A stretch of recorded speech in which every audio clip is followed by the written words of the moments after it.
Hello foodie. So இன்றைக்கி என்ன lunch back பண்ணணும்னு பார்க்கலாமா? கீரை சாதம் அண்ட் கேரட் எக்கு பொரியல், அதுக்கப்புறம் சாலட் வந்து இன்றைக்கி பண்ணியிருந்தேன். ஸோ ஃபஸ்ட்டு வந்து கீரையை தான் வேக வைக்கிறோம். ஸோ வீட்டில் எல்லாேருக்கும் சேர்த்தே பண்ணுறதுனால கீரை பச்சை மிளகாய் ரெண்டும் சேர்த்து வேக வச்சுட்டேன். ஸோ இவ்வளோ தண்ணி ஆக்சுவலாக சேர்க்கக்கூடாது. தண்ணி வந்து நான் கொஞ்சம் சூப்புக்காக எடுத்துடுவேன் செப்பரேட்டாக. ஸோ அதனால் வந்து தண்ணி நிறையா வச்சுருக்கு.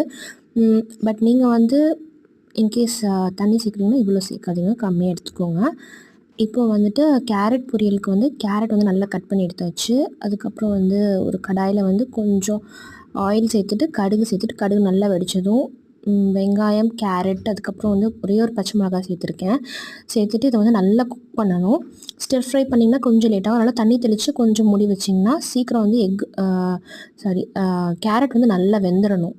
வெந்ததுக்கப்புறம் இப்போ வந்து முட்டை சேர்த்துட்டு கொஞ்சம் உப்பு, அதுக்கப்புறம் கொஞ்சம் பெப்பர் தூள் சேர்த்துட்டு நல்லா வந்து ஸ்க்ராம்பிள் பண்ணி எடுத்திங்கன்னா கேரட் எக் பொரியல் வந்து ரெடி ஆயிரும்.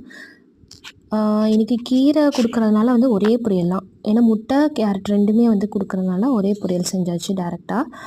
இப்போ வந்து நல்லா ஸ்க்ராம்பிள் பண்ணி முட்டையெல்லாம் நல்லா வெந்ததுக்கப்புறம் வந்து இப்போ நம்ம கீரை வந்து நல்லா ஆறிடுச்சு, நல்லா வெந்துருச்சு. பச்சை மிளகாயோடு சேர்த்து நல்லா அரைச்சி எடுத்துக்கலாம்.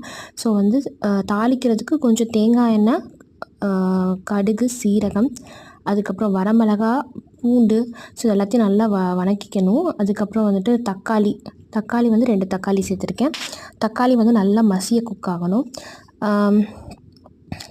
பருப்பு வந்து துவரம்பருப்பு எடுத்திருக்கேன். துவரம்பருப்புலேயே வந்து சின்ன வெங்காயமும் போட்டு வேக வச்சுருந்ததுனால இப்போ நம்ம வந்து அரைச்ச கீரையும் சேர்த்துட்டு கொஞ்சம் உப்பு சேர்த்துட்டு நல்லா மசிச்சாச்சு.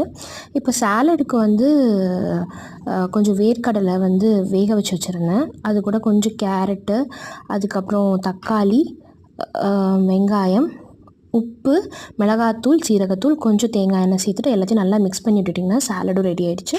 ஸோ அவ்வளோதான் இன்றைக்கி எங்கள் லஞ்ச் பாக்ஸ். உங்களுக்கு பிடிச்சிருந்துச்சுன்னா கண்டிப்பாக மறக்காமல் சப்ஸ்கிரைப் பண்ணுங்கள். ஸோ இதே மாதிரி நெக்ஸ்ட் வீடியோவில் சந்திப்போம். பாய்.